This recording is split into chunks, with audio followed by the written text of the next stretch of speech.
मैं पाली से जिला कांग्रेस का अध्यक्ष हूँ। अभी राजस्थान सरकार में पशुधन विकास बोर्ड का उपाध्यक्ष हूँ। मैं आज सचिन पायलट के साथ आवाज मिलाकर जो गद्दारी का आरोप लग रहा है, आप लोगों पर भी लग रहा है कि आप लोग गद्दारी कर रहे हैं पार्टी से। अरे कौन गद्दार? गद्दार तो वो लोग हैं जो बीजेपी के साथ मिलकर ये खुलेआम स्वीकार करते हैं कि हमारी सरकार बीजेपी ने बचाई। वो हमें गद्दार कहते हैं।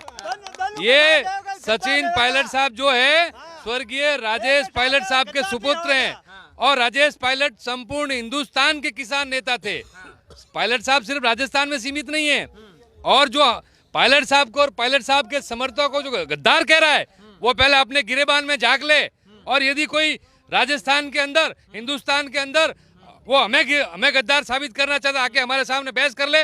नहीं तो अगर वो आरोप लगाते हैं, आरोप लगाने हमें भी आते हैं और हम तो प्रमाण के साथ आरोप लगा सकते हैं। लेकिन हमारे आदरणीय नेता पायलट साहब और हमारे माता पिताजी ने ऐसा कभी संस्कार नहीं दिया, कभी हम आरोप लगाएं। गहलोत जी काम की बात करें, कह रहे इतना काम कर दिया। अरे काम तो आपने पिछली बार भी किया था, फिर 21 पे क्यों आ गए? क्यों पिछली बार आपने काम नहीं किया था? पिछली बार आपने मौज उड़ाई थी क्या? पिछली बार भी आपने काम किया। जन कल्याणकारी योजनाओं के बहाने आप चुनाव में उतरे और परिणाम क्या रहा? सिर्फ व्यक्तिगत तरीके से जो आदमी दमदार था मात्र 21 सीटें लाए, मात्र 21 सीटें जीती। और अब भी जो ये कर रहे हैं ना, मैं खुले मन से कह रहा हूँ गहलोत साहब, यदि आप मेरी आवाज सुन रहे हैं तो कान खोल के सुन ले। ये जो बीजेपी के दलाल आपके साथ जुड़े हुए हैं, ये महंगाई राहत के कैंप पे सिर्फ ठेके ले रखे हैं। किसी कांग्रेस कार्यकर्ता को इसका फायदा नहीं मिल रहा है। वो तो कह रहे हैं सस्ता सिलेंडर सस्ता कर दिया है, डॉक्टरों वाली सुविधा कर दी है। आप उनके लिस्ट उठा करके देख लीजिए।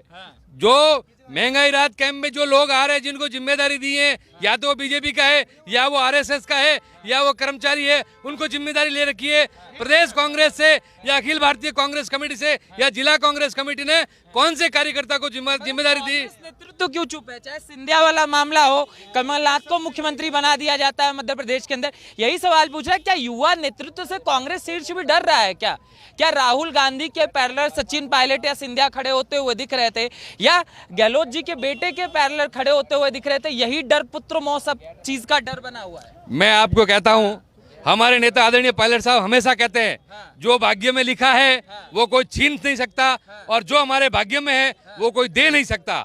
तो हम तो सचिन पायलट साहब को आदर्श मानकर मेरे जैसे लाखों करोड़ों युवा हिंदुस्तान में राजनीति करते हैं और हम पायलट साहब को आदर्श मानेंगे और खुले मन से स्वीकार कर रहे हैं, जहां सचिन पायलट वहां हम। मगर वो कह रहे हैं नया नया युवा है, अंग्रेजी बोलता है, इसलिए लोग थोड़ा हो जाते। अरे भाई नया नया युवा है, इसीलिए तो 21 से तुम सत्ता में आए हो। तुम्हारे दम पर आते तो 21 पे क्यों आते? इस युवा ने मेहनत की, पढ़े लिखे, इंग्लिश बोलते हैं। चाहे किसी भी प्रदेश में आप इनको भेज दो, लाखों की तादाद में इनके लिए लोग इकट्ठे होते हैं। इनकी लोकप्रियता को, इनकी ईमानदारी को और स्वर्गीय राजेश पायलट साहब के कामकाज को देख करके राजस्थान की जनता ने विश्वास किया कि सचिन पायलट जैसा व्यक्तित्व यदि राजस्थान का मुख्यमंत्री बनेगा तो निश्चित रूप से राजस्थान के किसानों को, युवाओं को, बेरोजगारों को, सबको लाभ मिलेगा। तो कहा जाता है इतनी जल्दी क्या है, अभी तो युवा हैं, बहुत समय है मुख्यमंत्री के लिए। मुख्यमंत्री जी याद करें, खूब कितने साल की उम्र में मुख्यमंत्री बन गए, भूल गए क्या वो? उनको उनकी उम्र याद नहीं है। 43 साल की उम्र में मुख्यमंत्री बन गए थे। आदरणीय पायलट साहब को 46 साल चल रहा है, तो अब वो उनका हक नहीं है क्या? और एक बात और, वो जगह जगह जाते वहां कहते हैं सचिन पायलट साहब ने कांग्रेस ने बहुत कुछ दिया है। हम मानते हैं कांग्रेस पार्टी ने बहुत कुछ दिया है, लेकिन ये क्यों भूल रहे हैं कि हमारी पार्टी को सचिन पायलट साहब ने 3 पीढ़ियां दी है। स्वर्गीय राजेश पायलट साहब जी ने पार्टी के लिए खून पसीना सींचा, रमा पायलट जी ने अपना खून पसीना सींचा और पिछले 23 साल से हम देख रहे हैं आदरणीय सचिन पायलट साहब अपना खून पसीना सींचा कर गाँव गाँव, ढाणी ढाणी, बाड़मेर से लेकर के धौलपुर, अलवर तक बाहरी ढाणी गए। बाहरी है, राजस्थान की तो है ही। कौन कहता है बाहर के? कौन कहता है बाहर के? ये तीसरी पीढ़ी है। मेरी बात सुनो, हम हिंदुस्तानी था ना, हम भारतीय है ना। आज बाहरी कैसे हो गए? हम भारतीय है ना, तो उस दिन कहना चाहिए था, जिस दिन इनको 21 से 100 पे आना था, उस दिन कहना चाहिए था कि भाई ये बारी है, हम तो इनके नेतृत्व में चुनाव नहीं लड़ेंगे। आप कह रहे हैं दिखाया गया सचिन पायलट को, मगर भरमाया गया गहलोत। ये तो दुनिया कह रही, मैं क्या कह रहा हूँ, आप खुद कह रहे हो, मीडिया वाले कह रहे हो। ये जो गाँव में देहात में बैठा वो व्यक्ति कह रहे हैं कि चेहरा सचिन पायलट का और भेज दिया किसी और को। मित्र आप बताइए क्या कह रहे थे? मेरा कहने का मतलब यही है, आज जो ये जन आक्रोश यात्रा है ना, ये भारत जोड़ो यात्रा से भी इतनी भयानक रूप लेगी कि मीडिया बंधु अगर चाहेंगे और दिखाएंगे ना इसको बाजार में, तो लोगों को ऐसा लगेगा कि नेता, असली नेता पायलट साहब है, जो युवाओं के लिए लड़ सकते हैं, भ्रष्टाचार के विरुद्ध लड़ सकते हैं, पेपर माफियों के खिलाफ लड़ सकते हैं और युवाओं की आवाज बन के विधानसभा में गूंजेंगे।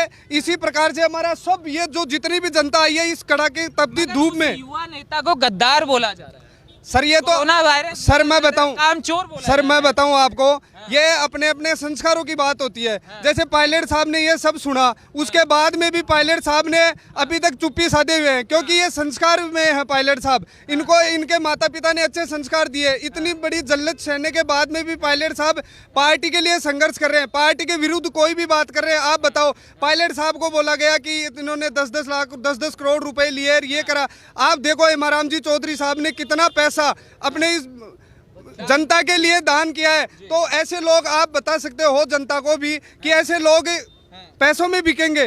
जब जी अब बोलिए, जो ये आरोप लग रहा है कि शीर्ष नेतृत्व की चुप्पी, क्या इसको अगला मध्य प्रदेश या पंजाब बनाने जा रही है क्या? क्योंकि वहां भी चुप्पी थी, यहाँ भी चुप्पी थी, और जो युवा नेतृत्व है वो कांग्रेस से दूर जाता जा रहा है और कुछ बुजुर्ग नेता कांग्रेस पर कब्जा करते जा रहे हैं। सर मैं बताऊं आपको, जैसे ये निर्दलीय विधायक अभी पार्टी के विरुद्ध चुनाव लड़के आए, 6 साल के लिए इनको निष्कासित किया गया। अब आप बताओ, मेरे को निष्कासित करने का मतलब क्या होता है कि पार्टी की कोई भी गतिविधियों में उनको सम्मिलित नहीं किया जाए।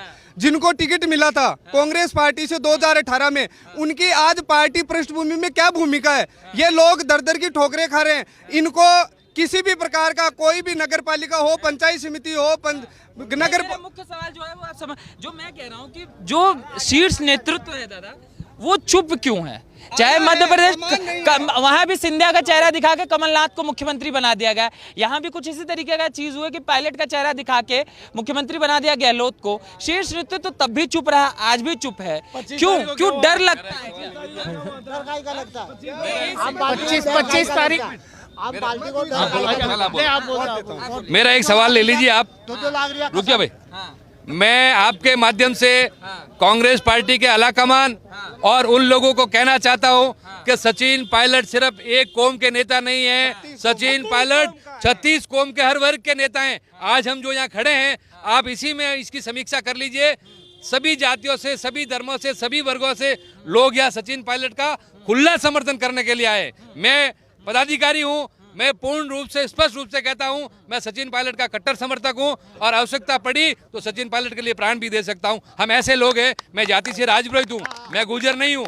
सचिन पायलट 36 कौम का नेता है, ना कि एक कौम का नेता है। कल को अगर भविष्य में ऐसा ना हो, मगर अगर कल को कांग्रेस निष्कासित कर देते हैं, जिस तरीके की चीजें चल रही हैं, तब क्या? अरे यार, हम तो मेंटली प्रिपेयर हैं। मेरी बात सुनो, सचिन, जहाँ सचिन पायलट है वहाँ हम तो मेंटली प्रिपेयर हैं। हमें जनता की सेवा करनी है, हमें युवाओं की आवाज उठानी है, हमें किसानों की आवाज उठानी है, हमें बेरोजगारों के साथ रहना है। अगर हमारा नेता मजबूत है तो हम कहीं पर भी रह करके उठा सकते हैं। आप बताइए सर, क्या शीर्ष नेतृत्व, ये जो युवा नेतृत्व है, इससे क्यों घबरा रहा है? लगातार चाहे मध्य प्रदेश में सिंधिया का मामला हो या राजस्थान में पायलट का मामला हो, दोनों जगह इस तरीके की चुप्पी क्या पार्टी को अंदर ही अंदर कमजोर कर रही है? तो क्या कुछ बुजुर्ग नेता पार्टी पर कब्जा करते जा रहे हैं क्या? आपका प्रश्न बड़ा ही हास्यास्पद है। कांग्रेस पार्टी गांव, गरीब, युवा, मजदूर, पिछड़ा, दलित, सभी की पार्टी रही है। और कांग्रेस पार्टी की जो विचारधारा है वो पंचतंत्र के सिद्धांतों पे है। अब आप पूछेंगे पंचतंत्र के सिद्धांत क्या होते हैं? जंगल में जहाँ पानी का स्रोत होता है, नदी होता है, नाला होता है, पानी पीने का पाउंड होता है, तालाब होता है, वहाँ पे शेर भी पानी पीता है, बकरी भी पानी पीती है, गाय भी पानी पीती है और अन्य सभी जानवर पीते हैं। क्या कभी बकरी को शेर पानी पीते हुए शिकार करता है? आप मेरी इस वाक्य से समझ में आ रहा है आपको कुछ? कांग्रेस पार्टी जो है उसकी जो हमारी जो फाउंडेशन है वो युवाओं के लिए है, गरीबों के लिए, मजदूरों के लिए है, किसानों के लिए। और आज देश के जो हालात दिख रहे हैं, इस मोदी सरकार ने जो बर्बाद किया देश को, वो हम सबके सामने है। और उस आक्रोश को बुलाने के लिए हमारे महबूब नेता गहलोत साहब बोल रहे हैं जी, उनका क्या? गहलोत साहब लगातार हमलावर हैं, कभी कामचोर बोलते हैं, कभी गद्दार बोलते हैं सचिन पायलट। ऐसा कुछ नहीं है। गहलोत साहब जो बोल रहे हैं उसके परिणाम भी भुगत रहे हैं आपके सामने। आज यहाँ 50,000 पब्लिक थी, किस लिए आई वो यहाँ पे? इस तपती ये धूप में इस 45 डिग्री के टेम्परेचर में 50,000 पब्लिक यहाँ खड़ी है और 50 से 60,000 आदमी अभी पायलट साहब के साथ रवाना हुए पद यात्रा के लिए। देखना वो क्या है? यात्रा से मैं भी पूछना चाहता हूँ गहलोत साहब से, यात्रा होगी। मैं पूछना चाहता हूँ हाईकमान से, ये क्या चाहते हैं आप? क्या इस राजस्थान को मिट्टी में मिलाना चाहते हैं आप? इसका फैसला क्यों नहीं करते हैं? इस विरोधाभास का फैसला होना चाहिए। बिल्कुल होना कांग्रेस का हर वर्कर, राजस्थान की जनता कांग्रेस को वोट देने के लिए तैयार है। आदरणीय राहुल गांधी जी और सोनिया गांधी जी और खड़गे साहब, आप तुरंत इस कार्रवाई को रोकिए जी, मैं क्या और पायलट साहब के हाथ में राजस्थान का नेतृत्व दीजिए। लोग जो कहता है वो कहता है अभी पायलट जी बहुत युवा है, अभी क्या जरूरत है इतनी जल्दी मुख्यमंत्री बनने की, और गहलोत जी में क्या दिक्कत है? अरे भाई साहब, आप समझ नहीं रहे। 38 साल की उम्र में राजीव गांधी प्रधानमंत्री बने, वो तो इनसे भी युवा थे। गहलोत जी मुख्यमंत्री बने थे 34 साल की उम्र में, वो भी युवा थे। तो हमारे पायलट साहब तो 42 साल के हैं, बहुत मैच्योर्ड है, पढ़े लिखे हैं। उनकी राजनीतिक पृष्ठभूमि रही है, पारिवारिक पृष्ठभूमि रही है, 4 पीढ़ियों से राजस्थान में अजमेर के सांसद रहे, केंद्रीय मंत्री रहे, प्रदेश के अध्यक्ष रहे, यही डर है? मंत्री रहे। जनता का नेता है इसीलिए डर लग रहा है क्या? जनता का नेता है इसलिए उनको तो खुश होना चाहिए, कहाँ डर रहे हैं वो? 15 वर्ष शासन कर लिया, कांग्रेस ने बहुत अवसर दिया। पब्लिक निश्चित रूप से बदलाव चाहती है। नौजवानों को जब तक आगे नहीं बढ़ाया जाएगा तब तक कुछ नहीं होगा। एक तरफ कौरव, ये कौरव रूपी ये सत्ता में बैठे, एक तरफ पायलट साहब पांडव, ये सत्य की राह पे चल उठे हैं। और सत्य की राह पे निश्चित रूप से आज अजमेर के ब्राह्मण समाज ने आके उनको आशीर्वाद दिया है और निश्चित रूप से पायलट साहब को आने वाला भविष्य उनका स्वर्ण में है। कांग्रेस सही है? नहीं, कांग्रेस है, लेकिन उसके बावजूद सबसे बड़ी बात है कि हमने पायलट साहब का आरोप लग रहा है, कांग्रेस तोड़ने का आरोप पायलट साहब पर लगाया जा रहा है। गहलोत गुट पूरी तरीके से, ये तो गहलोत ने भ्रमित कर रखा हाईकमान को। अगर गहलोत इतना ही जादूगर है तो अपने लड़के को नहीं जोधपुर से जिता सका था। ये तो पायलट साहब थे, तब इन्होंने मेहनत करके 21 से 100 पे लेके आए थे। इन्होंने गहलोत ने जब षड्यंत्र किया, षड्यंत्र के पहले परशुराम मदेना को षड्यंत्र के रूप में गद्दी पर नहीं बैठने दिया, उसके बाद में सीपी जोशी साहब को एक वोट से हरवा दिया। नंबर पायलट साहब का था। आज बीजेपी का होने का कारण क्या है? नौजवान क्यों जुड़ रहा है? कि वो नए लोगों को ला रहे हैं। पायलट साहब को लाना होगा, कांग्रेस को बचाना होगा। हाईकमान चुप्पी पर क्या कहेंगे सर? हाईकमान निश्चित रूप से उनको भ्रमित कर रखा है। हाईकमान को ये वसुंधरा के साथ गहलोत साहब की सेटिंग है, वसुंधरा के साथ गहलोत साहब की सेटिंग है। और अभी जब उन्होंने 30 यहाँ उन्होंने भेजा था, हाईकमान ने मल्लिकार्जुन को उनको भेजा था, तो उनको कांग्रेस का आज तक के इतिहास में पहली बार विधायक दल की बैठक नहीं होने दी है। ये अगर कांग्रेस हाईकमान को एक्शन लेता ना, तो ये गहलोत साहब अपने एमएलए को लेके और बीजेपी के साथ मिलकर सरकार बना लेते। ये कांग्रेस हाईकमान को ब्लैकमेलिंग कर रहे हैं। और निश्चित रूप से पायलट साहब जो एक छोटा सा सवाल मैं पूछूं आपसे। आपने अभी बोला कि कांग्रेस पार्टी का हाईकमान फैसले लेने में या चुप्पी है, उसका कारण क्या है? आपको मैंने आपने ये क्वेश्चन किया था, मैं जवाब दे रहा था, आपने माइक दूसरी जगह लगा दिया था। जो भी निर्दलीय विधायक अभी जो चुनाव लड़े 2018 में, जो कांग्रेस पार्टी के प्रत्याशी थे, अधिकृत प्रत्याशी जिनको कांग्रेस पार्टी ने टिकट दिया था, उसके बावजूद में निर्दलीय प्रत्याशियों ने मैदान में उतरे, चुनाव लड़े। अब वो जीत गए, कुछ अंतरालों से जो चुनाव जीते, इनको 6 साल के लिए पार्टी से निष्कासित किया था। पार्टी से निष्कासित का मतलब हो गया कि इनके द्वारा, कांग्रेस पार्टी के द्वारा जो भी गतिविधियां हैं उनमें निर्दलीयों की कोई भूमिका नहीं है, ठीक है। उसके बावजूद में नगर पालिका चुनाव आए, उनमें टिकट किनको दिए गए? निर्दलीय विधायकों के हाथों में दिए गए, वो ही जनता को टिकट बांटेंगे। पंचायत समिति के चुनाव में उन्हीं को दिए गए। इसके बावजूद उनको मंत्री का दर्जा दिया गया और भी अन्य पदों पे उनको दिया गया दर्जा। अब जब पार्टी के जिन विधायकों ने चुनाव लड़ा था कांग्रेस पार्टी के टिकट पे, उन विधायकों का क्या? वो भी तो जनता के बीच में ही थे ना। कामों का क्या है? वो लगातार बोल रहे सिलेंडर सस्ता कर दिया, ये कर दिया, वो कर दिया।